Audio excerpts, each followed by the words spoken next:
Alam mo, kasalanan mo to. Ikaw ang dahilan ng lahat ng ito. Mapapatay talaga kita. Tingnan mo siya ngayon. Tingnan mo kung ano nangyari sa kanya.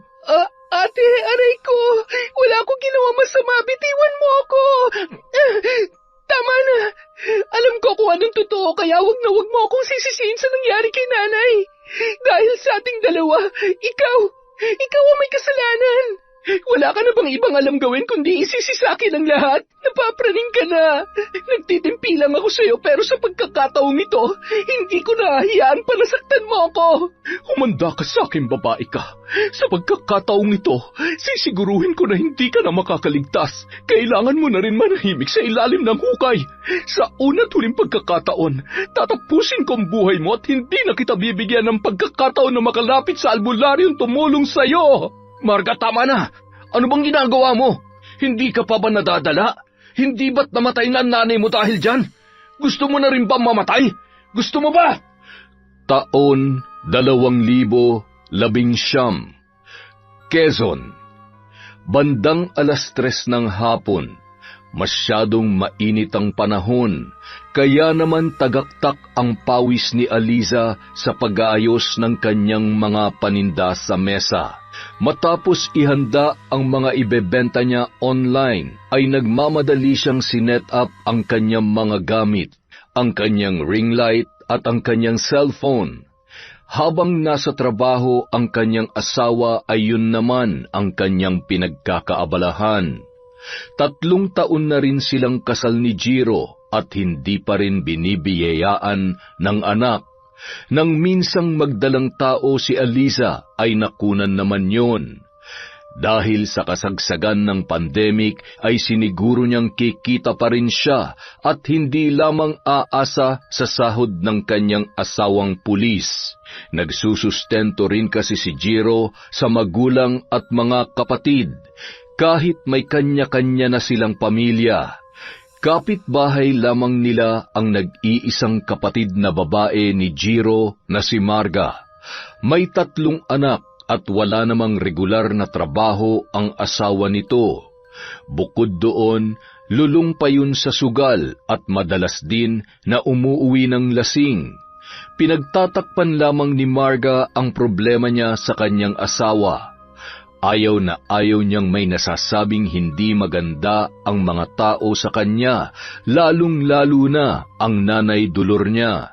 Matapos iset up ang kanyang mga gamit, ay agad na siyang nagsimula sa pagla-live sa kanyang Facebook account. Ilang segundo lamang ay marami na sa friends niya sa lugar nila ang nanonood at nag-aabang ng kanyang mga paninda. Magandang hapon mga suke! Ang init! Kasing init ang pagtanggap niyo sa mga paninda ko, mga Marsh, Momsy, Bebe, Daddy, Kuya. Marami na naman tayong bagong paninda ngayon, murang-mura. Kaya mine na! Sa ating first item, face mask kayo dyan. 10 bucks lang po ang available. Tuloy ang chismisan, basta suot nyo to at syempre, kailangan nyo rin ng face shield. Just comment, mine face shield. At kung ilan ang gusto nyo, protektado ka na sa virus, pati sa mga taong toxic sa buhay nyo. Charot! Samantala, ng mga oras na yon ay nanonood naman ang panganay na anak ni Marga at aliw na aliw pa kay Aliza. Ang galing-galing naman magbenta ni Tita Aliza. Ang daming bumibili. Ang ganda-ganda niya, no? Tapos, mabait pa. Talaga, favorite ako ni Tita Aliza. Ay, hindi ako kaya. Mas favorite niya ako. Lagi niya kaya akong binibigyan ng ano. Ano bang pinagtatalunan niyo dyan, ha? Ano ba yung pinapanood niyo sa cellphone ko? Pauubos ng load niyan, kakapanood ng mga walang kwentang. Abat? Naka-live na naman ng bida-bida at nagmamaganda kong hipag. Hoy, kayong dalawa, may hugasan doon at ligpitin sa kusina. Asikasuhin niyo na mga yon, dali. Hay, napakainit at lalong umiinit ang ulo ko sa lintik na babaeng to. Naiinis man, patuloy pa rin yon sa panonood sa ginagawa ni Aliza. Maya-maya, dumating naman si Aling Dolor na nakiusisa sa kanyang pinapanood. Sino ba yung madaldal at napakaingay na pinapanood mo? Oh, may dala akong suman dito. Nagluto ang asawa ni Arnold. Ay, teka, Si Eliza ba yan? Ano bang pinagagagawa niyan? Ano pa nga ba? Di nagpapapansin. Alam mo, hindi ko maintindihan si Jiro kung bakit kinukonsinti niya ang asawa niyang yan. Tingnan niyo nga ang suot na damit, Nay. Naku, nakakairita. Isa pa, ano na lang ang sasabihin ng mga tao dito sa lugar natin? Hindi siya binibigyan ng pera ng kapatid ko para kumayos siya na akala mo ay pinababayaan ni Jiro? Ay, ewan ko ba kay Jiro? Kung ako lang ang masusunod ay, ewan ko ba? Ni minsan ay hindi man lamang gumaan ang loob ko sa babaeng yan. Kahit sa huling hininga ko, hindi ko matatanggap yan bilang manugang ko. Sana'y makakilala pa ng bago si Jiro at tuluyan ang iwanan ng babaeng yan. Alam ko na, Nanay. Bisitin natin ang babae na yan para lumabas ang sungay. Kapag nangyari yun, sigurado makikita ni Jiro kung anong klaseng babae ang asawa niya. Ano na naman ba yung iniisip mo? Pumalpak na tayo sa una natin plano, kaya siguraduhin mong maganda na yan. Mga anak, ako na lang palang magliligpit dyan. Pumunta muna kayo sa bahay ng Tita Eliza nyo. Maglaro kayo doon, mag-ingay at magtatakbo. Sabihin nyo marami akong ginagawa, kaya doon muna kayo. Bilis! Huwag kayong uuwi hanggat hindi ko kayo sinusundo, ha? Naiintindihan nyo ba? Pero, Nanay... Bingi ka ba? Bilisan nyo na! Dali! Mga batang to talaga! Nagkatinginan na lamang ang dalawang bata dahil sa mga sinabi ng kanilang ina. Agad namang hinila ng panganay na anak ang bunso nitong kapatid. Maingay, malikot at iyakin yun, kaya siguradong maiistorbo si Eliza sa pagtitinda. Masyado mo naman yatang sinisindak ang mga anak mo, Marga! Nanay, sanay na sa akin yung mga yan. At saka, maigi na yan. Yung may kinatatakutan sila para hindi lumaking matitigas ang ulo. At baka matulad pa kay Jiro na hindi man lamang nakikinig sa atin. Ay naku, sinabi mo pa. Pagdating sa asawa niya ay parang bulag at bingi. Nay, tingnan mo. Nandun na yung mga bata. Hala, sige. Guluhin yun, lintik na babaeng yan. Patingin nga ako. Samantala, Naku, nandito ang napaka-cute kong mga pamangkin. Ay siya, mamayang gabi na lang po ulit. 8:00 ng gabi. Maraming salamat, miners. napakamot ulo na lamang si Eliza nang magsidatingan ang mga pamangkin ng kanyang asawa. Bukod sa maingay ay hindi mapakali ang mga yon, kaya minabuti na lamang niyang tumigil sa pagtitinda online. Kayo talaga? Ang galing-galing niyong tumiming. Nasaan bang nanay niyo? Ano po? Naglilinis po kasi ng bahay si nanay, kaya pinalabas niya po muna kami. Sige, maglaro lang kayo dyan, ha? Maghahanda lang ako ng merienda natin. Maya-maya, uuwi na rin ang Tito Pogi niyo. Mula ng araw na yon, nagsisimula pa lamang siya sa pagbebenta online, dudumugin na naman siya ng mga bata at kung minsan ay kasama pa si Marga para makipagkwentuhan sa kanya. Isang dapit hapon, sinundo na ni Marga ang mga anak niya na kunwari katatapos lamang maglaba. Eliza, nandyan pa ba yung mga bata? Nandito pa, ate. Nandyan ang nanay niyo. Ay, ito talagang mga batang to, nawiwili na sa kakapabalik-balik dito. Ay, naiistorbo na yata ang Tita Eliza nyo. Pasensya ka na, Eliza, ha? Masyado nang napalapit ang loob sa'yo ng mga anak ko. Okay lang naman po, ate. Nilipat ko na nga ang pag-online selling ko sa gabi at nagkakagulo kami. Ay nako, pasensya ka na. Ang dami ko kasing ginagawa sa bahay kaya... Okay lang po, ate. Wala namang problema sa akin. Nag-e-enjoy naman ako kapag nandito ang mga bata. Ay, siya nga pala, ate. Ikaw, ayaw mo bang subukan na kumita sa pagla-live selling? May mga kakilala naman akong supplier, kaya kung sakali, pwede naman po kitang tulungan. Naku, wala akong alam sa ganyan. Ang totoo, natutuwa ako kapag nakikita kitang nagla-live selling eh. Hindi ko kaya yan. Baka naman langawin lang ang mga paninda ko at wala namang bumili. Tsaka baka hindi ako payagan ni Waldo. Sapat naman yung kinikita niya para sa aming mag-anak. Ay, sige po, ate. Pero kung gusto niyo sabihin niyo lamang po sa akin. Pwede ko po kayong turuan. Ano lang naman to, ate. Libangan lang dahil, alam mo na, hindi naman tayo basta-basta nakakalabas dahil masyado pang mahigpit. Tsaka iba talagang kitaan ngayon online. Hindi mo pagsisisihan to, ate. Ay sige siya, pag-iisipan ko. Salamat sa pagbabantay sa mga makukulit na to, ha? Bandang 8:00 ng gabi, napasilip si Eliza sa bintana nang dumaan si Waldo. Pasuray-suray at halatang nakainom. Maya-maya narinig niya ang bangayan ng mag-asawa. Nadatnan siya ni Jiro sa ganoong kalagayan. Han, anong ginagawa mo dyan? Wala. Pasensya na, Han. Marites na marites ako sa part na to eh. Kamusta ka? Kagagaling lang dito ng mga bata. Mukhang ginawa ka na ng mangyaya ni ate, ah. Okay lang. Masaya naman ako kapag nandito sila. Ay, pero sana magka-baby na rin tayo. Pero habang wala pa, magpapakabisi na muna ako sa pag-online selling. Ikaw talaga? Basta huwag ka masyadong magpapakapagod at mag-iingat ka sa pagde-deliver, ha? Huwag din sa malalayo. Delikado. At syempre, ayaw kong magkakasakit ang maganda kong online seller. Opo, huwag ka mag-alala. Lagi kong aalagaan ang sarili ko para hindi ka nag-aalala sa akin. Ay, kaya ikaw, ingatan mo rin yung sarili mo, Han, ha? Hindi kita binibigyan ng karapatan na magkasakit. Ay, makapagluto na nga. Magpalit ka na ng damit. I love you. Samantala, Uy, linis ng bahay natin, ah. Nakaluto ka na ba? Pambihira. Lasing ka na naman. At saka, anong nakaluto na? Anong lulutuin ko wala ka namang iniwan na pambili ng ulam kanina? Ay, huwag mong sabihin na ipinang-inom mo na naman yung kinita mo ngayong araw. Tatamaan ka na talaga sa akin. Ay, nagagalit na naman ang misis ko. Makahiga na nga lang muna at nahihilo ako. Hoy, abat, ano ipapaulam ko sa mga anak mo? Bumangon ka dyan, Waldo! Lintik na ito! Buisit talaga! Talagang tinulugan na ako! Ayaw mong bumangon, ha? Buisit! Lagi ka na lamang ganyan! Hindi ka na nagbago! Puros na lamang konsumisyon ang binibigay mo! Nanay, ano pong ulam?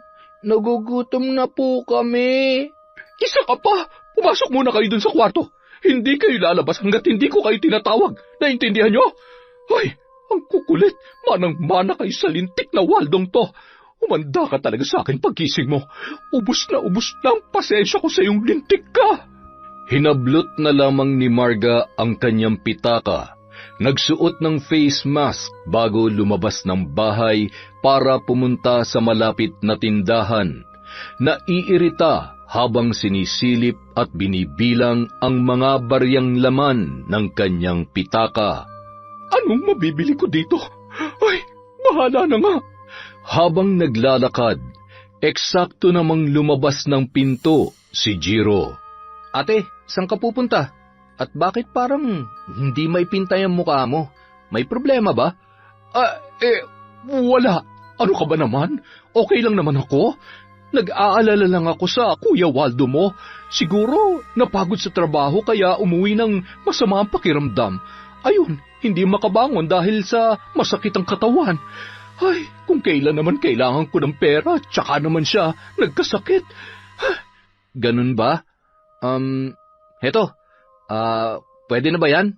Para may panggastos kayo habang hindi pa siya nakakapasok. Kapag kailangan nyo ng pera, magsabi lamang kayo kay Eliza kapag wala ako, ha?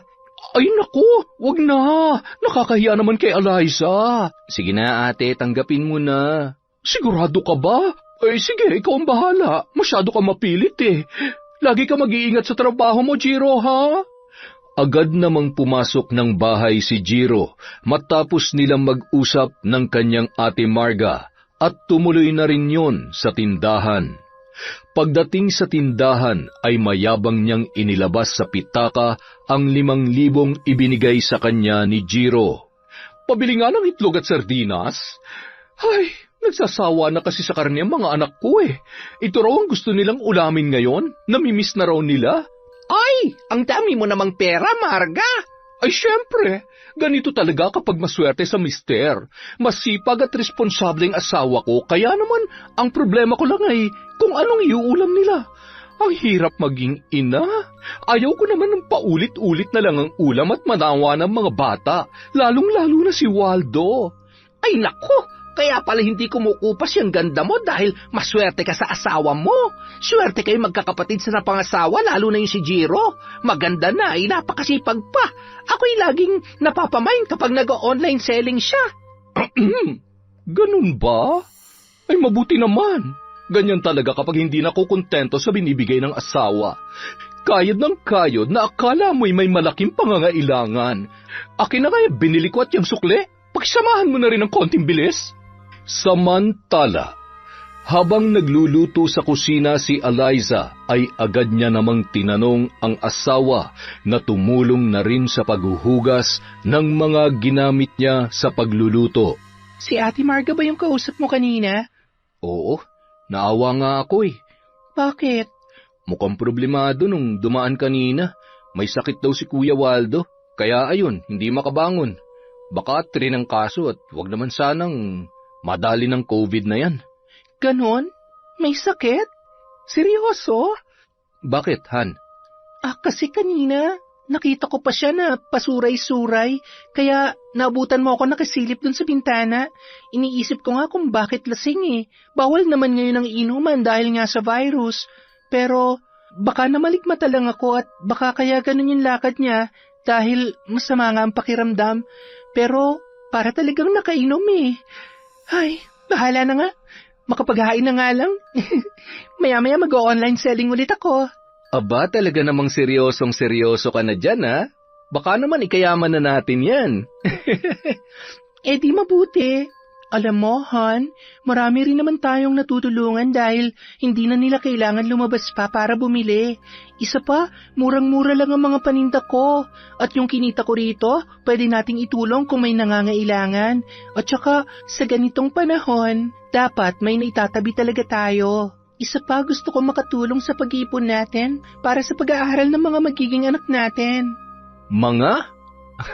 Ayos ah. Parang gusto ko yan. Kaya lang, wala eh. Bago ka matapos sa pagbabenta, tulog na ako. Sorry naman. Huwag ka mag-alala. Mamaya, pagkatapos ko, promise, gigisingin kita. Kinabukasan, nagulat si Eliza na maagang-maaga pa ay pinuntahan na agad siya ng kanyang ate Marga. May dala pa yung masarap na almusal. Nagluto ako ng pansit. Mag-almusal ka na. Heto oh. At saka, may sasabihin nga pala ako sa'yo. Tungkol dun sa inaalok mo sa'kin. Nagpaalam ako sa Kuya Waldo mo. Sabi niya kung gusto ko raw subukan, wala naman daw problema. Isa pa, nabuburyong na rin ako sa bahay eh. Wala akong magawa. Mas maganda rin kung matutulungan ko ang kuya niyo sa paghahanap buhay, hindi ba? Kaya lang ay wala naman kaming internet, kaya... Naku, hindi naman po problema yan, ate. Aabot po sa inyo yung wifi connection namin. Talaga? Naku, salamat Eliza ha. Napakaswerte naman talaga ni Jiro sa iyo. Tinuruan siya ni Eliza kung paano magbenta at ipinakilala niya rin yon sa kanyang mga supplier. Ano ate, may tanong ka pa ba o may tutulong pa ba ako sa'yo? Nako, okay na. Salamat talaga, Eliza, ha? Wala ka talagang kasimbait. Si ate naman, sino-sino pa ba magtutulungan? Basta sa una, tiyaga-tiyaga lang po talaga at diskarte kung paano mapapaubos ang paninda. At saka, ano pala ate, para hindi tayo magkasabay sa pagla-live, ikaw sa umaga, ako sa gabi. Baka rin kasi humina ang internet connection kung magsasabay tayo. Ay siya, sige. Wala namang problema dyan. Paano? Uuwi na ako na makabenta na. Sige po ate, galingan mo. Good luck! Salamat naman at kinakausap na ako ni Ate Marga. Siguro naman nagbago na ang tingin niya sa akin. Hindi naman kasi ako katulad ng iniisip nila. Nang araw ding yon, nagsimula ng magbenta si Marga. Marami rin ang natuwa, lalo na ang kanyang mga kaibigan. Hanggang sa lumipas ang mga araw, marami na rin siyang naging customer. Minsan ay nagrerenta siya ng tricycle para makapag-deliver. Kung minsan naman ay isinasabay siya ni Eliza sa kotse nito. Nakapagpundar na kasi ang mag-asawa ng sasakyan na siyang ginagamit ni Eliza sa pagde-deliver ng kanyang mga paninda. Isang gabi, ang sakit ng katawan ko. Nakakapagod. Buti na lang at marami-rami naman ang kita ngayon kesa kahapon. Bakit kaya parang tumutumal ang paninda ko? Parang kailangan ko atang makaisip ng paraan kung, naka-live pa si Eliza? Makanood nga kung may bumibili. Sa kabilang banda, Ay, grabe naman po. Maraming salamat mga miners. Simot na po ang paninda natin. Kakatok na lang po ulit ako bukas sa mga pinto ninyo. Salamat and God bless. samantala, Grabe, 5,000 viewers ang nanonood. Nakakainis. Humanda ka sa akin. Ano ba yung binubulong-bulong mo dyan? Matulog ka na. Anong oras na? Manahimik ka nga dyan. Huwag ka magreklamo at kung hindi ako didiskarte ay kawawa ang mga anak mo. kinabukasan, naisipan ni Marga na babaan ang presyo ng kanyang mga paninda. Bumili na kayo! Main nyo ng mga ito! Murang-mura, mas mura kesa sa dating presyo! Mas mura kesa sa paninda ng iba dyan! Sino tong mas magaling magtinda at maayos mag-deliver? Si Eliza, dun na lang kami bibili. Naku, wala namang problema. Mas gusto nyo doon, di doon ka. Lumayas ka dito sa live ko. Biro lang mga sisi ko. Tuloy ang hanap buhay. Sunod na item na tayo. Lalo lamang nadagdagan ang inis ni Marga, lalo na't kahit anong gawin niya ay napakarami pa rin ng customer at higit na mas mabenta ang mga paninda ni Eliza. At lalong nadadagdagan ang inis niya nang magpa-buy one take one pa ang kanyang hipag. Hanggang sa hindi niya na napigilan ang sarili na itago ang inggit at galit sa asawa ng kapatid niyang si Jiro, mula sa pasaring sa kanyang mga post at maging sa live nito. Isang araw, nagtatakbuhan ang mga anak ni Marga sa bahay ni Eliza at Jiro nang biglang nasagi ang cellphone niya at nabasag yun. Dahil natakot ang bata ay bigla na lamang yung umiyak. Ayan, ang lilikot niya naman kasi. Wala na. Nabasag ng cellphone ni tita. Ay, huwag na kayong umiyak. Umupo muna kayo at baka... Lalo pang lumakas ang iyak ng bata, kaya naman napatakbo si Marga para usisain kung ano ang nangyayari. Eliza, bakit umiyak ang anak ko, ha? Ano po kasi, ate? Nabasag niya kasi yung cellphone ko. Tapos, sinaktan mo ang anak ko dahil sa cellphone na yan, ha? Pinag-iinitan mo ba ang anak ko? Makakatikim ka talaga sa akin, babae ka. Halika nga dito. Ate, bitiwan niyo po ako. Hindi ko sinaktan ang anak mo. Aray! Nanay, tama na po. Umuwi kayo dun sa bahay. Bilis, kakalbuhin ko lang muna ang babaeng ito. Pinupuno mo na talaga ako. Sabi na, bitawan mo ako. Talagang lumalaban ka pa? Bakit hindi? Hindi ko sinaktan ng mga bata. Bakit ko gagawin yon? Ang kitid naman ang utak mo, ate. Hindi naman pwedeng hayaan na lang kitang manakit. Kung tutuusin, dapat nga magpasalamat ka pa sa akin eh. Dahil inaalagaan ko mga anak mo. Tapos ako pa ang masama. Hindi naman yata tama to.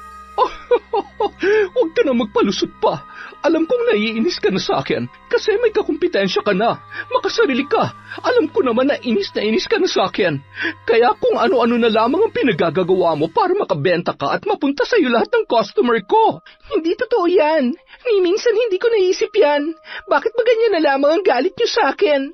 Wala naman akong ginagawang masama sa inyo Yan ba talagang tingin mo sa akin? Makasarili? Hindi nga kita hinihingi ng bayad para makabawas na sa bayarin nyo, tapos... Bakit? Sa laki ng sahod ng kapatid ko, kinukulang ka pa ba sa pambayad sa pesteng internet na yan? Pati internet isusumbat mo sa akin, ha? Hindi mo alam kung paano ako magalit. Kaya ilugar mo yung ugali mo kung ayaw mong ingudngud ko yung nguso mo. Ate, ano ba? Anong ginagawa mo? Bakit sinasaktan mo asawa ko? Jiro, kasalanan naman kasi ng magaling mong asawa. Sinaktan niya na nga yung pamangkin mo, tapos ang lakas pa ng loob na sumbatan ako. Kausapin mo yan, dahil sa susunod baka kung ano pa magawa ko sa kanya. Hindi magagawa ni Eliza yan, ate. Kilala ko siya, at mahal na mahal niya mga pamangkin ko. Isa pa, gusto ko lang din ipaalala sa iyo na ito na ang una't huling beses na masasaktan mong asawa ko. Akala niyo ba hindi ko alam na sinisiraan mo si Eliza sa mga taga rito? Nagtitimpi lang ako dahil ayaw ko ng gulo. Umalis ka na at baka kung ano pa masabi ko. Sige, kampihan mo yung asawa mo. Kalimutan mo ng kapatid mo ko. Magsama kayo, mga buwisit. Han, sorry. Hindi ko naman talaga sinaktan yung bata. Naglalaro sila tapos nasagi yung cellphone ko. Umiyak si Tonton. Siguro natakot siya. Pero hindi ko siya sinaktan. Shh, tahan na. Alam ko. Pasensya ka na kay ate, ha? Nasaktan ka ba ng sobra? May masakit ba sa'yo? Okay lang ako. Ayaw ko lang ng ganito dahil sa walang kakwenta-kwentang bagay ay magkakasira kayo. Hindi ko alam kung anong nagawa kong mali at galit na galit siya sa akin. Siguro nga, para wala na lamang gulo, itigil ko na lamang ang... Teka, bakit ikaw mag-a-adjust para sa kanya? Ituloy mo lang yung ginagawa mo. Basta alam mong wala kang ginagawang masama sa kanila. Kahit kapatid ko siya, hindi ko naman hahayaan na gumawa siya ng ikakapahamak mo. Mahigpit na yakap na lamang ang itinugon ni Eliza sa kanyang asawa. Nagpapasalamat siya na sa ilang taon na nilang pagsasama ay araw-araw na ipinaparamdam sa kanya ni Jiro ang suporta at pagmamahal. Kaya kahit ramdam ni Eliza sa umpisa pa lang na malayo na ang loob sa kanya ni Marga, maging ang nanay ni Jiro, ay naniniwala pa rin siya na hindi makakaapekto yon sa kanilang pagsasama. Nang gabi ring yun, hindi pa rin mawala-wala ang galit at inis ni Marga para kay Eliza. Kaya naman naisipan niyang puntahan ang kanyang ina na si Aling Dolor. Waldo, ikaw na munang bahala sa mga bata. Pupunta lang muna ako kay nanay. Sus, magsusumbong ka lang naman dun eh. Manahimik ka na nga lang at baka lalo lang lumalayang away niyong magkapatid. Ikaw naman talaga may kasalanan eh. Ay, Iti ko mo nga yung bibig mo kung wala kang magandang sasabihin.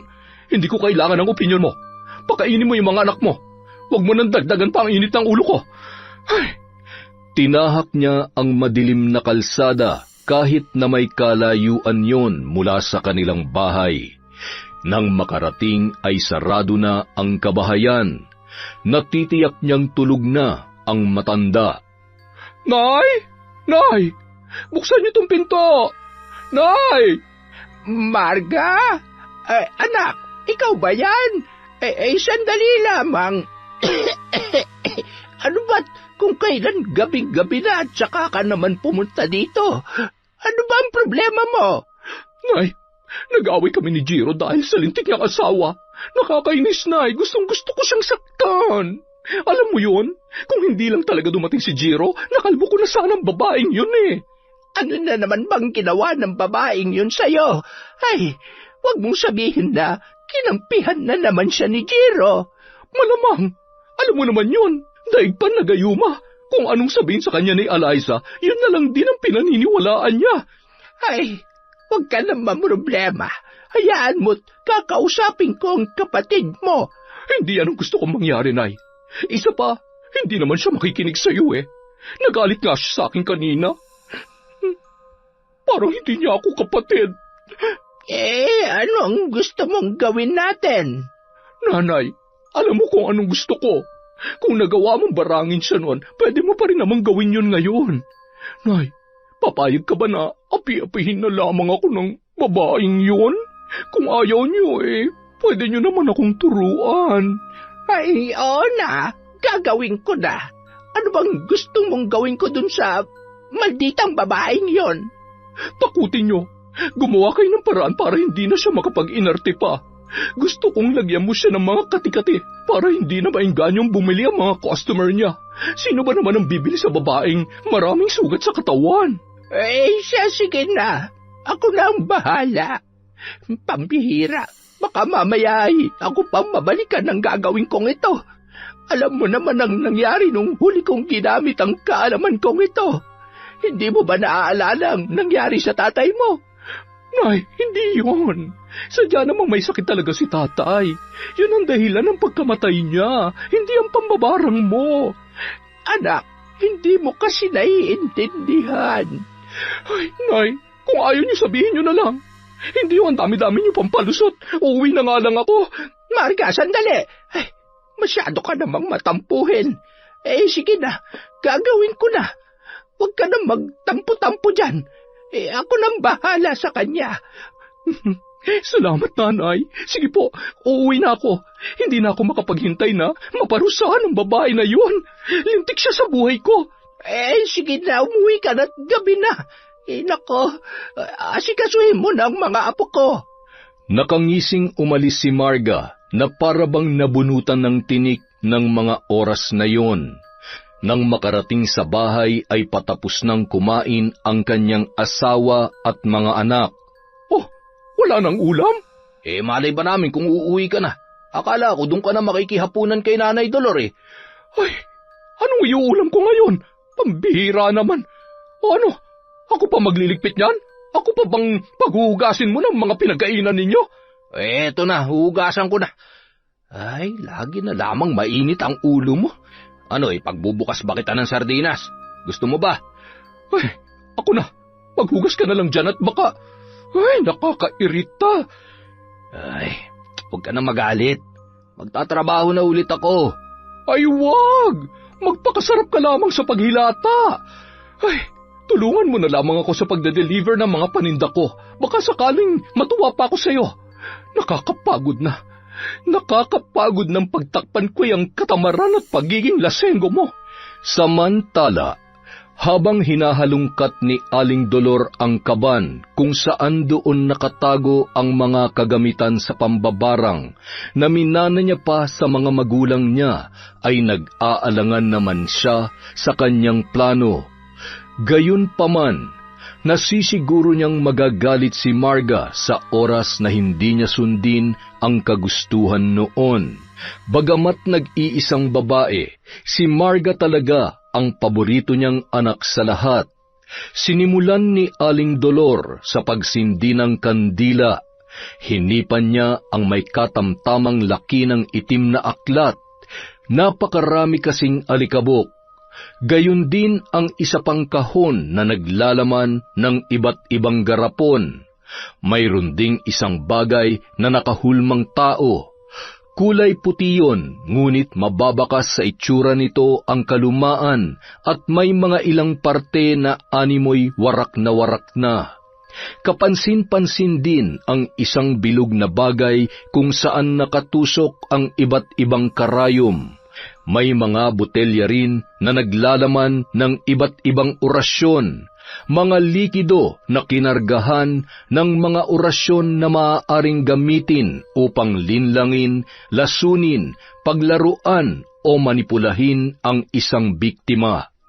Napangisi siya nang maalaala ang mga araw na matyaga siyang tinuturuan ng kanyang ina kung paano gagamitin ang mga nakasulat sa aklat at mabisang paraan ng pambabarang. Kaya niyang paglaruan at takutin lamang ang kanyang bibiktimahin at maaari ding patayin agad-agad kung kanyang gugustuhin. Nakangiti siyang dinampot ang isang larawan na nakaipit sa unang bahagi ng aklat na kanyang hawak nung mga oras na yon. Napakaganda mong babae pero ewan ko ba, wala man lamang akong maramdamang kahit kaunting amor para sa'yo. Tutal, kahit ano namang gawin ko mula pa noon, ay hindi ko kayo mapaghiwalay ng anak ko.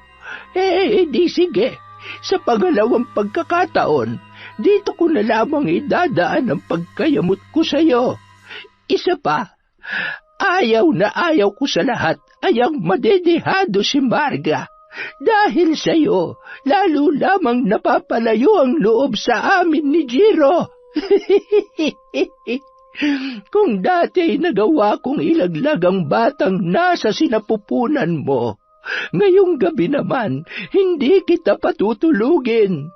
Gamit ang karayom na ito, paulit-ulit kong tutusukin ang manikang ito.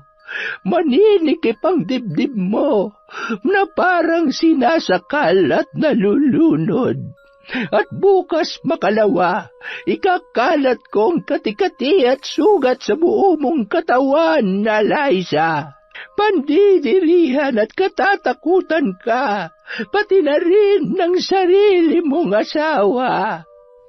Paulit-ulit noon na binibigkas ang pangalan ni Eliza, matapos bigkasin ang mga kahindik-hindik na mga salita. Kasalukuyan namang nakahiga noon ang babae na nagpasya munang magpahinga ng gabing yon sa pagla-live selling. Sandali pa lamang siyang nakapikit nang biglang narinig niya ang isang boses. Napabalikwas siya na parang takot na takot. Han, ano nangyari sa'yo? Ikaw ba yung bumubulong sa tenga ko? Ha? Bakit ko namang gagawin yun? Han naman, kakahiga lang natin na naginip ka na agad. Hindi ako nananaginip. Sigurado kong may tumatawag sa pangalan ko. Rinig na rinig ko kaya hindi ako pwede magkamali. Han, tinatakot mo lang ang sarili mo. Humiga ka na dito sa braso ko. Matulog na tayo. Tulungan mo ako. Han, ano ba talaga nangyayari sa'yo? May sumasakal sa akin. Han, wala. Ikaw lang naman na nakahawak dyan sa leeg mo. Kaya ka nasasakal. Ayos ka lang ba?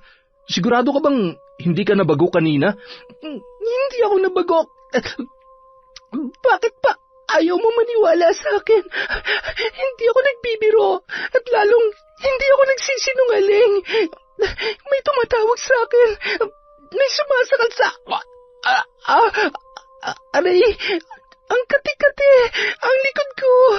May mga gumagapang sa likod ko. Han, wala. Wala naman na. Jiro, natatakot ako. Ano ba nangyayari sa akin? Mahigpit na lamang naniyakap ni Jiro ang kanyang asawa. Gusto niya sanang dalhin sa ospital yun, ngunit mariin namang tumanggi si Eliza, lalo na't alam nila kung gaano kadelikado na mahawa ng mga pasyente na may virus. Binigyan na lamang yon ng tubig at isinuot sa asawa ang isang rosaryo hanggang sa tuluyang kumalma at nakatulog na yon. Kinaumagahan, maagang umalis si Jiro para mag-file ng emergency leave para sa kanyang asawa. Halos hindi rin yun nakatulog sa pagbabantay at pag-aalala sa kanyang misis na si Eliza. Bandang 9:00 na ng umaga nang makabalik yun sa bahay at papasok pa lamang siya sa loob nang dumating ang kanyang nanay Dolor. Bakit nandito ka? Hindi ka ba pumasok? Nasaan ang magaling mong asawa? Nay, kung nandito ho kayo para pagalitan siya, huwag niyo na lang muna siyang kausapin. Unang-una, masama po ang pakiramdam niya at pangalawa, wala pong kasalanan ng asawa ko. Aba, ano bang tingin mo dyan sa asawa mo? Maamong tupa, anghel. Talaga bang kaya mong makipagpatigasan sa amin ang ate mo para lamang kay Eliza? Talaga bang wala ka ng ibang alam kundi ang protektahan siya. Nay, ako na lang ang meron siya. Wala na siyang mga magulang at ako responsibilidad ko na protektahan at alagaan ang sarili kong asawa. Alam ko naman mula umpisa pa ayaw niyo na sa kanya. At hindi ko man maintindihan kung bakit, kilala ko ang asawa ko. Mabuti siyang tao at sa kabila ng lahat ng mga sinasabi niyong di maganda, bago at matapos man kaming maikasal, tiniis niya kasi mahal niya ako. Sana kahit konting respeto naman sa asawa ko, Nay. Pasensya na kayo, pero wala po ako nakikitang mali na siyang pinili kong makasama sa buhay. Nung panahon na walang-wala ako, siya lang ang nandyan para sa akin. Sige na, makakaalis na kayo. Tandaan mo ang araw na to. Kalimutan mo ng nanay mo ko. Pasasaan ba't darating ang araw na kakailanganin mo rin ako? Magsama kayo ng lintik na asawa mo. Nagngingit-ngit sa galit na umalis si Aling Dolor at dumiretso sa bahay ng kanyang anak na si Marga. Nay, bakit kayo umiiyak? Ano nangyari? Tubig? Gusto niyo ba ng tubig? Agad namang kumuha ng tubig at uminom ang matanda. Ang lakas ng loob ni Jiro na sagot-sagutin ako. Bakit? Dahil may maayos siyang trabaho ngayon. Kung sa bagay, wala nga naman akong ambag sa pagpapaaral sa kanya. Tingnan lang natin kung kaya niyang pagalingin ang asawa niya kahit may pampagamot pa siya. Alam mo, tama ka. Kasalanan ni Eliza ang lahat ng ito. Tuluyan niya ng nilaso ng utak ni Jiro. Buisit na babaeng yon. Humanda siya sa akin. Humanda siya. Sabi ko naman sa inyo, Nay, ay, huwag kayong mag-alala. Talikuran na kayo ng lahat ng inyong anak. Basta ako't si Waldo, nandito lamang kami para sa'yo. Kaya naman natin kumayod na hindi umaasa sa kanya. Ipalamon niya lahat ng sinasahod niya sa nabubulok niya ng asawa. Isa sa mga araw na ito, susukuan niya rin ang babaeng kanyang pinakamamahal. Wala naman siyang ibang mapupuntahan at mahihingan ng tulong kundi tayo lamang. Ipinapangako ko na pagsisisihan niya na pinili niya ang babaeng yon kesa sa atin na sarili niyang dugo at pamilya. Lola, nagagalit po kayo kina tita at tito Jiro. Mababait po sila, lalo na po si Tita Eliza. Mahal na mahal at inaalagaan niya po kami, kaya... Tonton, ano ang sabi ko sa iyo kanina? Maghugas po. Anong ginagawa mo dito? Sinabi ko ba na sumabat ka sa usapan namin ng lola mo? Gusto mo bang tahiin ko yung matabil mong... Shhh! Huwag mo nang pagalitan. Sige na po, maghugas ka na. Huwag mong hahayaang pumunta ang mga bata doon. Hayaan mong lamunin sila ng lungkot at kamalasan sa loob ng kanilang pamamahay. Habang nag-uusap ang mag-ina, narinig pa nila ang pagsigaw ni Eliza mula sa kabilang bahay. Nagkatinginan sina Aling Dolor at Marga na nababatid na kung ano ang nangyayari nung mga oras na yon. Wala pa yan sa ipaparanas ko sa'yo. Humanda ka dahil hindi ako titigil hanggang sa sumuko na ang anak ko. Mapapagod at iiwanan ka rin niya.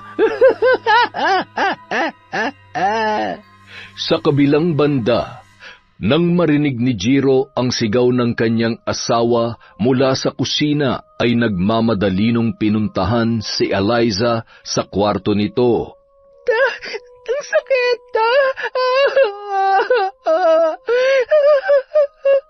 Ano ba nangyari? Nahulog ako sa kama. Aray! Nahihilo kasi ako eh. Medyo nandidilim ang paningin ko. Nahihilo? Nagsusuka? Baka naman naglilihi ka na ulit, Han. Ayun ka na naman eh.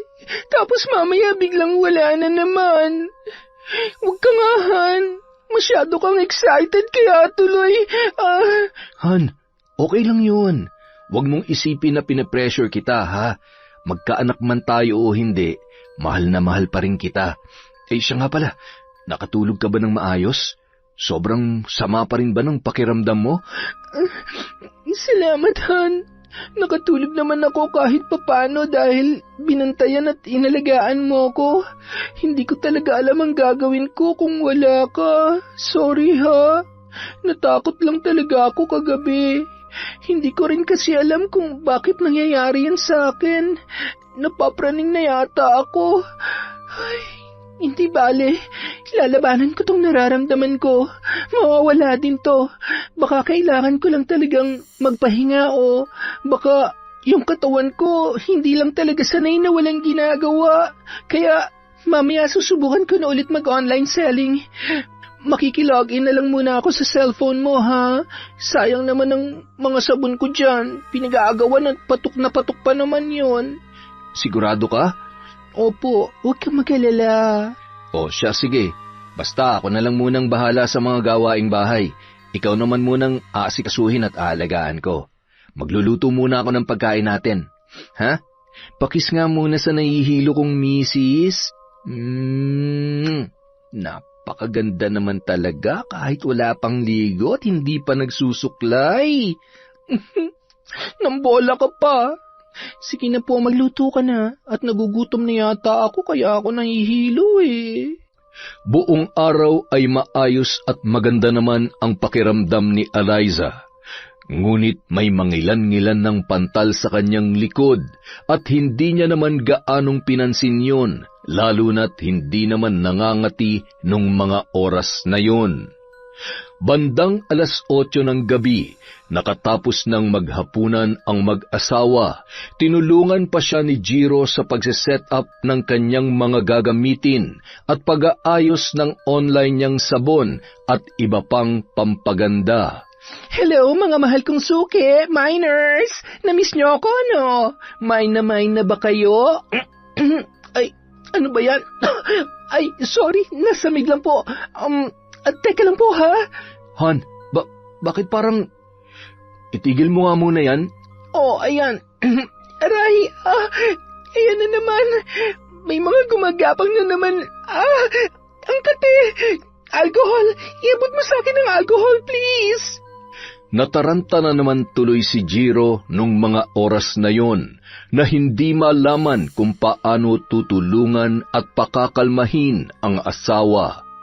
Napakaraming pantal at mga pigsa na tumubo sa buong katawan ng babae, partikular sa kanyang likod, muka at maging sa kanyang ulo. Han, kailangan na kitang dalhin sa ospital. Kailangan nating malaman kung ano nangyayari sa'yo at kung anong sakit mo. Han, hindi ko kailangan ng doktor. Wala akong sakit. Isa pa, mas mamamatay ako kapag dinala mo ko doon. Takot ako sa ospital. Ayaw ko. Ayaw kong pumunta doon, Han. Pero hindi ka gagaling kung... Ninong. Si Ninong ang kailangan ko. Sa kabilang baryo. Dalhin mo ako kay Ninong Ador. Malakas ang loob ko na pinaglalaruan ako ng kung anong nilalang na hindi ko nakikita. Han, siya ang makakatulong sa atin. Paalis na lamang ang dalawa nang biglang tumakbo papuntang banyo si Eliza. Sumukayo ng dugo at putik na may mga bulate. Dahil sa takot, tuluyan nang nawalan ng malay si Eliza. Han, gumising ka! Tulong! Tulungan niyo kami! Samantala, papalabas na sana si Waldo nang marinig ang paghingi ng tulong ni Jiro. Ngunit agad naman niyong pinigilan ng kanyang asawang si Marga. Sige, subukan mo lang na lumabas sa pintong yan at tulungan sila. Pupulutin mo mga damit mo sa kalsada. Marga, sobra ka naman. Kapatid mo yung nangangailangan ng tulong. Baka mamaya kung ano na nangyayari sa kanila. Wala ka bang konsensya? Gusto mo matikman kung gaano ko kawalang konsensya? Gusto mo silang tulungan? Sige, labas na. Bilisan mo. Hindi na. Matutulog na nga lang ako. Di ko alam kung bakit Waldong pangalan ko eh. Dapat Andres eh. May sinasabi ka ba dyan? Wala. Sabi ko matulog na tayo. Samantala, dahil alanganing oras at hindi maganda ang lagay ni Eliza, nakisuyo na muna si Jiro sa kanyang kapitbahay na sunduin ang albularyo sa kabilang kanto. Sumang-ayon naman ang lalaki at ilang sandali lamang ay dumating na yon sa kanilang bahay. Isinuot noon ang kwintas ng San Benito kay Eliza at tinawas upang malaman kung ano ang nangyayari sa babae. Isang malakas na alagad ng kadiliman na nagpapahirap sa iyong asawa. Kawawa naman siya. Kapag hindi ka nakagawa ng paraan, baka kung ano pang masama ang gawin niya sa asawa mo. Ano pong ibig niyong sabihin? Mayroong mga nilalang dito sa lupa na sumasamba at nagpapaalipin sa itim na kapangyarihan. Nambibiktima sila ng mga taong katulad ni Eliza. Maaaring galit, inggit, o napaglalaruan lamang. Hindi natin alam kung ano ang dahilan, pero ang pinakamadaling paraan ay makahanap ng mas magaling na albularyo na makakatulong sa inyo na labanan ng mambabarang na posibleng may gawa nito sa kanya. Ay, Sus Mariosep, sabi mo nga ay pangalawang gabi pa lamang na nagkakaganito siya. Sa tingin mo, mabubuhay pa kaya siya sa susunod na mga araw kung ganyan ang kalagayan niya? Pansamantala lamang nakaginhawahan ang mararamdaman niya ngayon. Bukas sa muling pagsapit ng dilim, siguradong may panibago na namang balak ang mambabarang na may gawa niyan.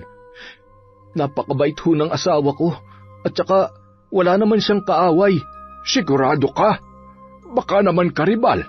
Pulis ka, pogi at siguradong marami kang... Tatang naman, loyal ho ako sa asawa ko. Wala po akong ibang karelasyon. Siya, pasasan ba't malalaman din natin kung sino may gawa nito? Basta humanap ka ng albularyo na kayang tapatan at pasukuin ang hayop na mambabarang na yan. Sa kabilang baryo, si Ador. Magaling yon. Pupunta na nga po sana kami doon, kaya lang nawalan siya ng malay. Bukas na bukas din po ay didiretso kami doon.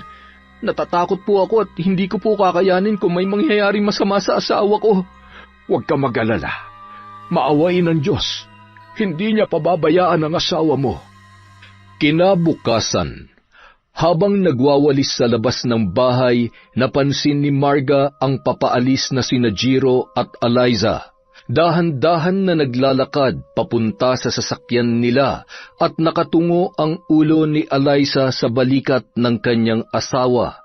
Mapapansin ang panghihina at malubha niyang kalagayan.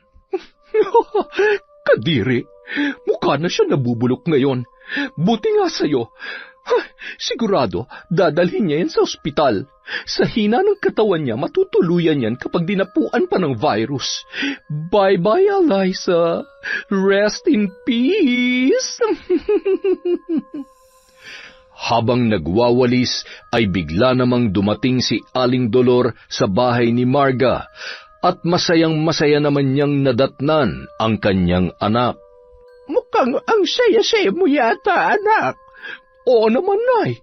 Bukod sa nasakin ang mga customer ni Eliza, mataas ang kita, maraming pera. Tapos, may good news pa, Nay. Nakita ko kanina sina Eliza at Jiro. Siguradong pupunta na yun sa ospital. Kahit saan pa mang pribadong ospital o kahit sino pang mahusay na doktor, hindi na siya mapapagaling. Ay, pasasaan ba? At kapag natuluyan ang babaeng yon, babalik at babalik na sa atin si Jiro. Tama, at higit sa lahat, hindi niya maaaring malaman na may kinalaman tayo sa nangyayari sa asawa niya. Paano kung dalhin nila sa albularyo yon? Hindi ba? Paano kung maisip nila na, kasasabi mo lamang, hindi ba? Sabi mo dadalhin sa ospital, tapos ngayon, biglang... Ang sakit naman nun, Nay. Malay ko ba? Natural, may pera sila Di sa ospital yun. Halos kalahating oras din ang biyahe ng mag-asawa dahil pasikot-sikot na daan at nasa liblib na bahagi ang bahay ni Mang Ador. Kilala bilang isang albularyo. Ninong yon sa binyag ni Eliza, kaya nasisiguro na mag-asawa na yun mismo ang makakatulong sa kanilang problema. Tao po! Tao po!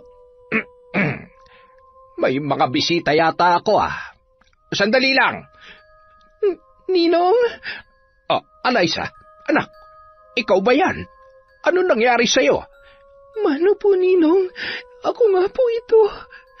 Ninong, tulungan niyo po ako. Hindi ko po alam kung anong nangyayari sa akin. Si Jiro po pala, asawa ko. Ay, tumuloy kayo. Dito. Umupo kayo. Kailan pa ito? Pangatlong araw na po ngayon. Mambabarang ang may gawa nito. Ay, Diyos ko. Napakaraming sugat at may mga lamang. Grabe. Demonyo at wala siyang awa. Kung sino man yon, lintik lang ang walang ganti. Isang pagkakamali na ikaw ang biniktima niya. Huwag kayong matakot.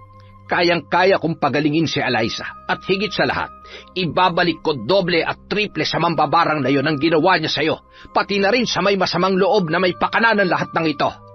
Hindi ko po alam kung anong ginawa kong mali para mangyari sa akin to.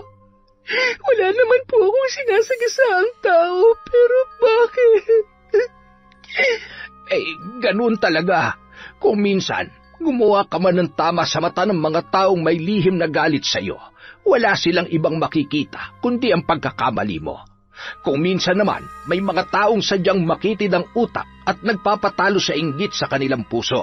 Hayaan mo, hindi naman magtatagumpay ang mga taong tulad nila. Sandali lamang at kukunin ko mga gamit ko sa panggagamot. May idinikit si Mang Ador na medalyon sa noo ng babae. Dikit na dikit yon at napapaaray naman si Eliza. Tila ba nag-iiba-iba ang kanyang boses. Okay lang po ba siya? Han, ayos ka lang ba? Okay lang siya. Huwag ka mag-alala. Hawakan mo ang balikat niya habang inuusal ko ang orasyon. At nag-usal na nga ang matanda ng kakaibang salita na tanging siya lamang ang nakakaunawa. Lahat ng sumpa at sakit na nasa loob ng katawan ng babaeng ito ay ibinabalik ko sa iyo at sa lahat ng may masamang loob na dahilan ng lahat ng ito. Rebulatar Dominus!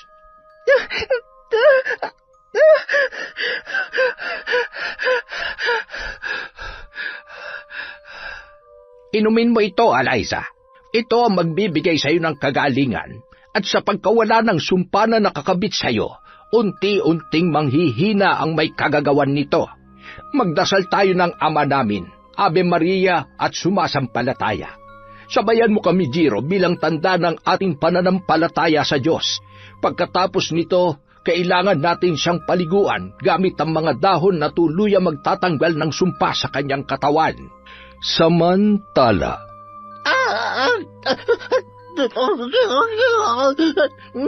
Nagdidilimang. Nay, ano pong nangyayari sa inyo? Nay, tulong! Waldo, tulungan mo ako! Nanay, ano nangyayari sa iyo? Ano ba naman? Teka, ano nangyari? Huwag ka na magtanong. Buhatin mo si nanay at ihiga mo dun sa may mahabang upuan. Bilisan mo! nang magkamalay si Aling Dolor, ramdam pa rin niya ang labis na panghihina na hindi niya maipaliwanag. Nay, sigurado ba kayo na kaya niyong umuwi mag-isa? Huwag kang mag-alala, anak. Kaya ko ang sarili ko. Siguro ay kailangan ko lamang magpahinga. Ay siya, aalis na ako. Mga apo, uuwi na si Lola. Ay, ano ba tong nangyayari sa akin? Hindi kaya... Ay, huwag naman sana. Dahil kapag nagkataon, siguradong hindi nakakayanin ng katawang lupa ko. Pero kung sakali man, ako na lamang sana at wag nang isa sa mga anak ko. Samantala, doon na nagpalipas ng gabi ang mag-asawang sina Jiro at Eliza sa bahay ni Mang Ador. Parang isang himala na nanumbalik agad sa normal ang lakas at naghilom ang mga sugat ng babae. Kinabukasan, maagang nagpaalam ang dalawa. Bago umalis ay iniabot pa ni Mang Ador sa kanyang inaanak na si Eliza ang isang papel kung saan nakasulat ang orasyon na kailangan niyang basahin sa bawat pagsapit ng 6:00 ng gabi. Pagkatapos ay isinuot niya rin ang isang kwintas na nagtataglay ng mutya na magbibigay proteksyon kung sakaling may magtangkang muli sa kanyang buhay. Mahigpit na yumakap ang babae sa kanyang ninong at mangyak-ngiyak na nagpasalamat. Maraming salamat po, Ninong. Niligtas niyo po ang buhay ko. Walang anuman, anak. Sige na, mag-iingat kayo. Jiro, huwag mong pababayaan ang inaanak ko, ha? dalawin niyo ako ulit dito kung hindi kayo abala. Tungkol pala sa mga taong nasa likod ng pambabarang kay Eliza. Tiyak na malalaman niyo rin kung sino, pagsapit ng takdang panahon. Tumango na lamang ang dalawa. Ngunit may isang taong gumugulo sa isipan ni Jiro nung mga oras na yon na hindi niya masabi-sabi sa kanyang asawa. Habang nasa biyahe at natutulog si Eliza, naiiyak siyang pinagmamasdan ang kanyang asawa habang inaalala ang pagtitiis na naranasan nito mula pa lamang noong sila ay magkasintahan. Batid niya lahat na masasakit na salita na natamo noon at pangit na pagtrato mula sa kanyang pamilya ay tiniis lamang ni Eliza dahil sa sobrang pagmamahal nito sa kanya. Ni minsan hindi yun nagreklamo at hindi rin yun nawalan ng pag-asa na darating ang araw na matatanggap at magugustuhan din siya ni Aling Dolor at lalong-lalo na ng kapatid niyang si Marga. Nang makarating sila sa bahay ay hinayaan ni Jiro na magpahinga muna ang kanyang asawa. Pagkatapos magluto ng pagkain at maglagay ng tubig sa kanilang kwarto, ay marahan niyang hinagkan ang noo nang natutulog pa rin na si Eliza. Naglakad lamang siya papunta sa bahay ng kanyang nanay Dolor. Bago yun ay dumaan muna siya sa bahay ng panganay niyang kapatid na lalaki. Matapos magkumustahan ay nagpaalam na rin siya at pumunta sa bahay ng kanyang ina. Nay? Nay? Nay, papasok na po ako. Tumungo siya sa may kusina, ngunit hindi naman niya yon nakita. Kaya naman nagmamadali siyang pumunta sa kwarto ng kanyang nanay. Nakaligpit ang kama at maging ang mga kumot at unan. Naisipan niyang pumunta sa isa pang kwarto at doon ay nakita niya ang nanghihina niyang ina habang yakap-yakap ang isang aklat. Umiiyak yun at namimilipit sa sakit. Kapansin-pansin ang mga sugat noon sa kanyang katawan. Nay, ano nangyari sa inyo? Anong ibig sabihin nito? Kayo ba? Kayo ba ng barang kay Eliza? Magsalita kayo, sumagot kayo, Nay. Patawarin mo ko, anak. Patawad sa ginawa ko sa asawa mo. Nagpadala lamang ako sa sobrang inis ko sa kanya. Sana'y mapatawad niya ako sa nag-awa ko. Patawarin niya sana ako, anak. Hindi ko naman ipinipilit sa inyo kung ayaw niyo talaga siya. Pero yung barangay niyo siya, naisobra na yun. Tingnan niyo, anong nangyari sa inyo? Paano na kayo ngayon? Paano kung kayo mawala dahil sa sarili niyong kagagawan? Kung ito ang kabayaran sa ginawa ko, tatanggapin ko. Masaya na ako na makahingi ng tawad sa inyong mag-asawa. Gusto ko siya makausap. Gusto kong humingi ng tawad kay Eliza. Mahigit 1 buwan na ganoon ang kalagayan ni Aling Dolor. Kaya naman tulong-tulong sila sa pag-aalaga, lalo na't mayat-mayang kailangan linisan ang kanyang mga sugat. Kapag napapabayaan ay pinagpipiestahan yon ng mga bangaw, para yung nababaliw na sa kakahiyaw dahil sa sobrang sakit. Salit-salitan sila sa pagbabantay, ngunit ang pinaka nag-aasikaso sa matanda ay si Eliza. Sa kabila ng mga nalaman niya ay pinili niyang patawarin ang nanay ni Jiro alang-alang sa kanyang asawa. Isang araw. Aray! Dahan-dahan naman, anak. Pwede ba? Huwag ka na nga magreklamo. Napapagod na ako.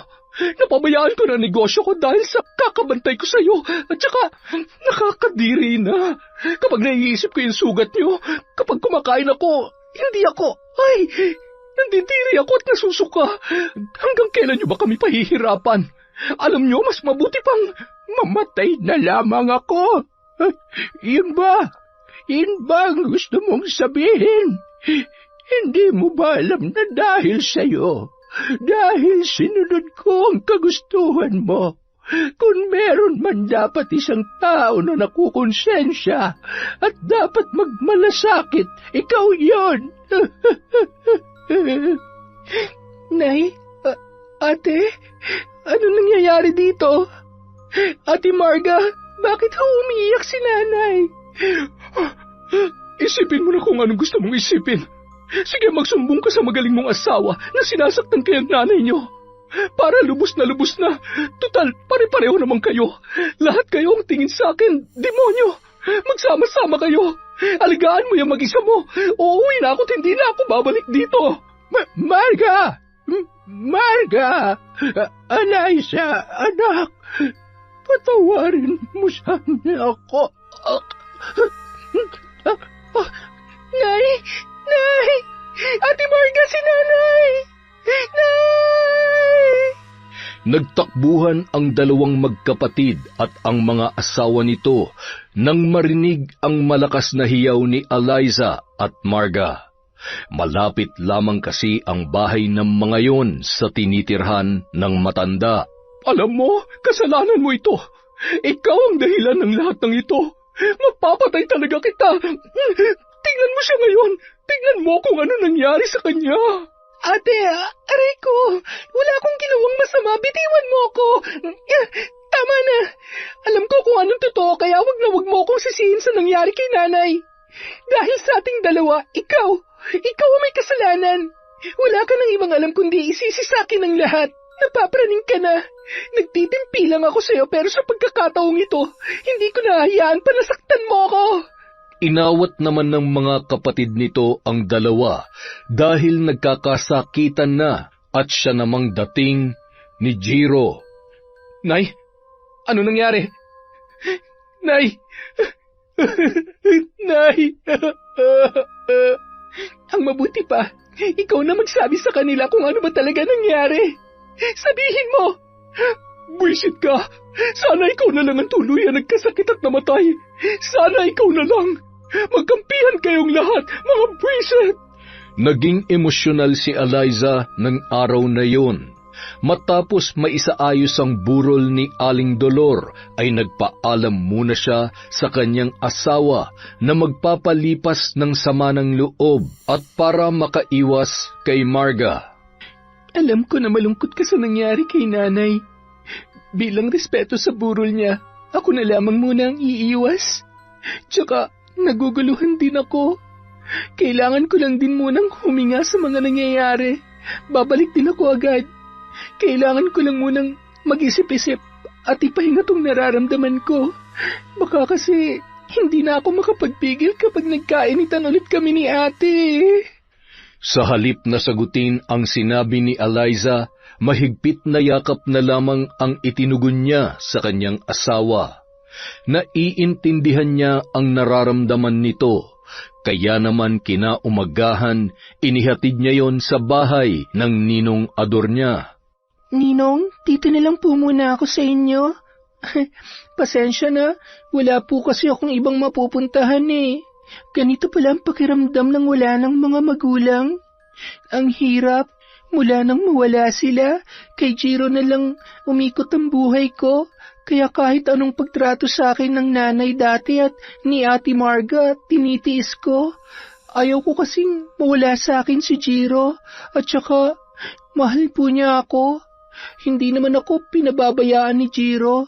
Kakampi ko siya sa lahat ng pagkakataon, pero dahil sa bagay na yon, parang ako naman ang dahilan kung bakit nagkasira sila ng ate niya. Anak, wala kang kasalanan. Kahit saang anggulo mo tingnan, wala kang ginawang mali. Gayon din si Jiro. Kasama yan sa pagbuo ng sariling pamilya.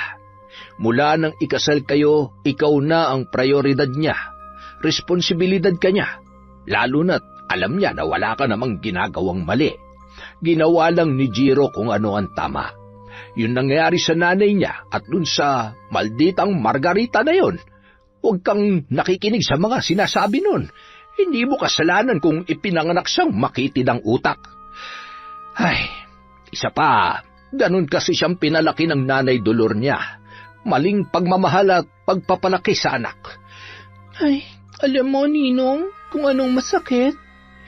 Si nanay ang nambarang sa akin. Inamin sa akin ni nanay ang lahat. Humingi siya ng tawad at kahit mabigat sa kalooban ko, pinatawad ko po siya. Ang masaklap, ginawa niya yon para kay Ate Marga. Sabi ko naman sa'yo, ilalabas din ang totoo. At yun nangyari sa nanay ni Jiro. Yun na ang buwelta ng ginawa nila sa'yo. Grabe, Nong.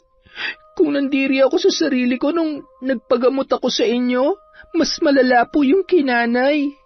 May pagkakataon na kapag pinapalitan ko siya ng damit at nililinisan ko yung sugat niya, hindi ko alam kung namamalikmata ba ako pero may mga nakikita kong uod. Pati yung mga suka niya, may bulati at insekto. Tapos yung buhok niya nalalagas na po lahat. Ganun talaga kapag gumawa ng kasamaan. Doble o triple ang nagiging kabayaran. Basta hanggat patuloy mong dinarasal yung binigay ko sa'yo at suot mo ang kwintas na yan, hinding-hindi natatalab pa ang sumpa kahit sino pang magaling na mambabarang ang utusan ni Marga. Alam mo, dapat hindi yung mismong nanay niya ang tinamaan ng sumpa pabalik eh. Dapat si Marga. Baka sakaling bumait. May mga anak po si Ate Marga. Kung sakaling sa kanya nangyari yon, kawawa naman po ang mga bata. Ay, ewan ko ba, sa kabila ng mga nangyari, mukhang malabo na talagang magbago pa siya. Ay, naku, Ninong. Siguro, nang umulan ng kagaspangan ng ugali, siya lang ang gising at sinalo niya lahat. Halika, tuturuan kita ng iba pang orasyon na alam ko para kung sakali man na kailanganin mo ay alam mo na kung papaano poprotektahan ang sarili mo. Makalipas ang 1 linggo, matapos mailibing si Aling Dolor, sinundo na rin ni Jiro ang kanyang asawa sa bahay ng ninong nito. Naiwang nagliligpit ng mga gamit sina Waldo at Marga. Nagmamadaling tumungo sa isang kwarto ang babae para hanapin ang aklat at mga gamit ng nanay niya sa pambabarang. Pagkatapos makuha ang mga yun, ay inilagay niya sa isang garbage bag at binitbit papauwi sa kanilang bahay. Ano naman yung bitbit mo? Huwag mong sabihin na dadalhin mong basurang yan sa bahay. Pambira ka naman, oo. Akin na't itatapon ko. Ano ba? Kung ikaw kayang ibalibag ko dyan, alam mo kanina pa ako nagtitimpi sa'yo. Inuubos mo na naman ang pasensya ko. Iniuubos? Ang sabihin mo, wala ka naman talagang pasensya pagdating sa akin. Lagi ka nalang galit. Ay, ano na naman yung binubulong-bulong mo dyan, ha? May sinasabi ka ba? Minumura mo ba ako? Minumura ka dyan. Kahit napakasama ng ugali mo, ni minsan hindi kita minura, oy. Mahal kaya kita kahit... Ay, huwag na nga lang. Parang tanga to. Tara na nga, bilisan na natin at siguradong nagkakagulo na naman sa bahay yung mga anak mo. Ay, salamat naman sa Diyos. Nasapian din ng magandang hangin. Sa loob ng 1 linggo, paulit-ulit na binasa at pinag-aralan ni Marga ang aklat ng karunungan. Binasa niya ang bawat pahina upang masigurong magtatagumpay siya sa kanyang plano. Isang gabi, habang natutulog ang kanyang asawa at mga anak, ay tumungo siya sa kusina upang isagawa ang ritual ng pambabarang. Matapos magsindi ng mga kandila ay binuklat niya ang aklat at isa-isang binasa ang mga salitang nakasulat doon, habang hawak ang manika at isang mahabang karayom. Kinuha niya ang isang maliit na kutsilyo na gagamitin niya upang gilitan ang leeg ng kanyang biktima. Umanda ka sa akin, babae ka. Sa pagkakataong ito, sisiguruhin ko na hindi ka na makakaligtas. Kailangan mo na rin manahimik sa ilalim ng hukay. Sa una't huling pagkakataon, tatapusin ko ang buhay mo at hindi na kita bibigyan pa ng pagkakataon na makalapit sa albularyong tumulong sa'yo. Papatayin kita. Papatayin kita, Eliza. At itong kutsilyong ito ang tatapos sa buhay mo. Samantala, Napabalikwas si Eliza na tila ba wala sa sarili na tumungo sa kusina. Buti na lamang ay napansin at nagising si Jiro nang hinawi nito ang braso niya na nakayapos sa kanyang asawa. Sinundan niya yon at laking gulat niya nang makitang kinuha noon ang kutsilyo at tila wala sa sariling tinatapat yon sa kanyang leeg. Huwag kang lalapit sa akin. Kung hindi ay gigilitan ko ang leg ko. Han, wag! Ano ba nangyayari sa'yo? Bitawan mong kutsilyong yan. Han, makinig ka sa akin. Pinaglalaruan na naman ba siya? Kailangan ko siyang buhusan ng tubig na may orasyon. Agad niyang kinuha ang baso na nasa kanilang kwarto. Dinadasalan yon ni Eliza bago matulog at yon ang kanyang iniinom. Sakto na may kalahati pang tubig yon. Nagmamadaling kinuha at isinaboy sa muka ng kanyang asawa. Bigla na lamang nanumbalik sa sarili, ngunit ramdam niya ang paninikip ng kanyang dibdib. Nakita niya ang kwintas na binigay sa kanya ng kanyang ninong na nakalimutan niyang isuot ng gabing yun. Agad niya yung itinuro kay Jiro at isinuot yun sa kanya. Pagkatapos ay sabay nilang inusal ang mga dasal na ibinilin sa kanila ni Mang Ador. Nang manumbalik sa normal ang kanyang lakas, ay mahigpit niyang niyakap ang kanyang asawa at sabay na napahagulgol ang dalawa. Tahan na. Ligtas ka na. Mahal na mahal kita.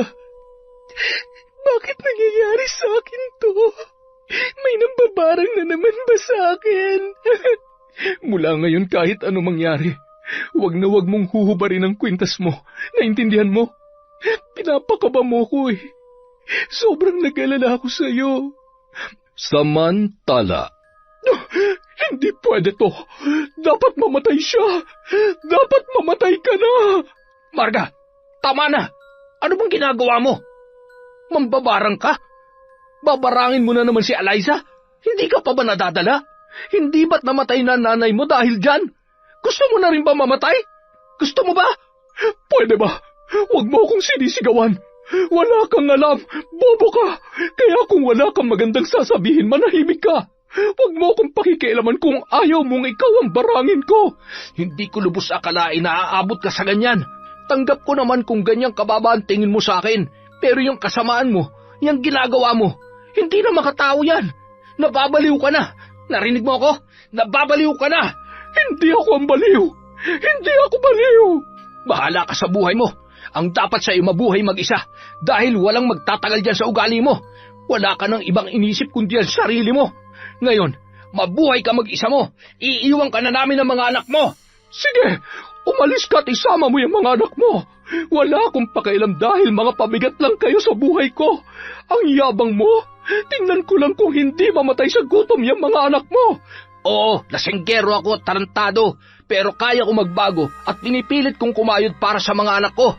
Tandaan mo yan. Di baling hindi ko sila kayang buhayin sa karangyaan, pero hindi ko hayaan na lumaki at mamulat sila sa kasamaan. Mga anak, halina kayo. Aalis tayo. Dun muna tayo sa lola nyo. Bilis na! Mga anak, sandali. Iiwan nyo ba ako? Iiwan nyo ba talaga si nanay? Sasama po kami kay tatay. Ayaw namin sa'yo, bad ka. Lagi mo kaming pinapalo at inuutusan gumawa ng masama. Tatay, tayo na po. Mga buwisit. Sige, lumayas kayo.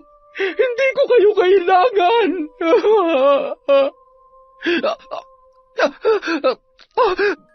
Bakit parang nanghihina ako? Ang mga pako. Namamanhid ang mga pako. Kailangan kong matanggal yung karayom sa manika. Habang gumagapang, pilit niyang inaabot ang manika na nasa mesa sa may kusina. Matapos niyang tanggalin ang karayom ay nakatayo naman ang babae. Nakita niya na lamang ang dugo na tumutulo sa iba't ibang parte ng kanyang katawan. Napakarami niyang sugat sa braso na animoy sinaksak. Napahawak yun sa kanyang muka nang maramdaman niya na tila gumaspang yun dahil sa kung ano-anong mga tumutubo. Hindi! Hindi ito maaari! Hindi pwede mangyari sa akin to! Aray! Maya-maya, nagpalingon-lingon yon nang marinig ang isang boses na pamilyar para sa kanya. Anak! Anak ko! Tama na! Itigil mo na ito! Sumama ka na lamang sa akin! Huwag ka lalapit sa akin! Patay ka na! Hindi ako sasama sa'yo! Hindi pa ako maaaring mamatay! Papatayin ko pa si Eliza! Kailangan ko siyang patayin! Kapag namatay siya, gagaling na ako!